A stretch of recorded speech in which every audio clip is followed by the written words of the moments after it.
Lenora. Lenora is different from others. Years of perfect stitching experience. Lenora, linen, cotton cloth and stitching. Pandikad Road, Vandoor. നിലമ്പൂരിൽ തന്റെ മത്സരം Pinarayi VD. Satheesan നെക്സസിനെതിരെയാണെന്ന് PV. Anwar നാമനിർദ്ദേശ പത്രിക സമർപ്പിച്ച ശേഷം മാധ്യമങ്ങളോട് പ്രതികരിക്കുകയായിരുന്നു അദ്ദേഹം. പിണറായി സത്തിനെതിരെ പോരാടാനാണ് താൻ എം.എൽ.എ. സ്ഥാനം രാജിവെച്ചത്. പിണറായി സതീശൻ കൂട്ടുകെട്ട് ഇനിയും വിജയിച്ചാൽ തനിക്ക് ടി.പി. ചന്ദ്രശേഖരന്റെ അനുഭവം ഉണ്ടാകുമെന്നും അൻവർ പറഞ്ഞു. നിലമ്പൂരിലെ പാവപ്പെട്ട ജനങ്ങൾക്ക് വേണ്ടി പോരാട്ടത്തിന് ഇറങ്ങിയാണ് ഞാൻ ഈ വഴിയാധാരമായത് നിങ്ങൾക്കറിയാം.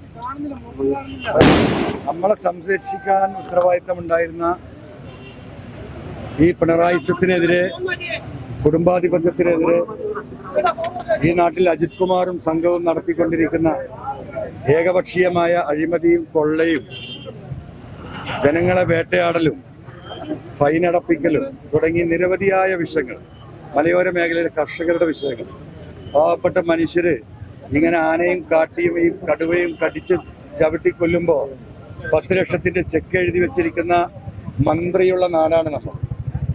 വയനാട്ടിലെ നമ്മുടെ സഹോദരിയെ പുലി പിടിച്ച് ആളുകൾ തെരയുമ്പോൾ കേരളത്തിന്റെ ബഹുമാനപ്പെട്ട വനം വകുപ്പ് മന്ത്രി കോഴിക്കോട് കടപ്പുറത്ത് ഫാഷൻ ഷോയിൽ പാട്ട് പാടുന്നത് കണ്ടവരാണ് കേരളത്തിലെ ജനങ്ങൾ.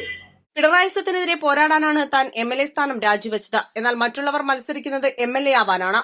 പിണറായി സതീശൻ കൂട്ടുകെട്ട് ഇനിയും വിജയിച്ചാൽ തനിക്ക് ടി.പി. ചന്ദ്രശേഖരന്റെ അനുഭവം ഉണ്ടാകും. ദൈവം തന്ന ആയുസ് പൂർത്തീകരിക്കാൻ വേണ്ടിയാണ് മത്സരിക്കുന്നത്. തനിക്ക് ജനങ്ങൾ ഈ പോരാട്ടത്തിൽ വോട്ട് ചെയ്യും.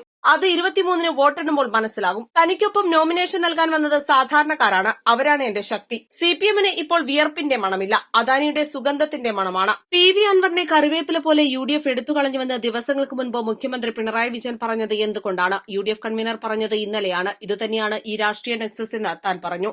മുഖ്യമന്ത്രി പറഞ്ഞതിന് നാളെ മറുപടി പറയും. തുറന്ന സംവാദത്തിന് മുഖ്യമന്ത്രിയെ വെല്ലുവിളിക്കുകയാണെന്നും അൻവർ പറഞ്ഞു. ജനകീയ പ്രതിപക്ഷ പ്രതിരോധ മുന്നണി ഇരുമുന്നണികൾക്കുമെതിരെ രംഗപ്രവേശം ചെയ്യുന്ന ദിവസമാകും 23-നെന്നും അൻവർ പറഞ്ഞു. East live, Nilambur.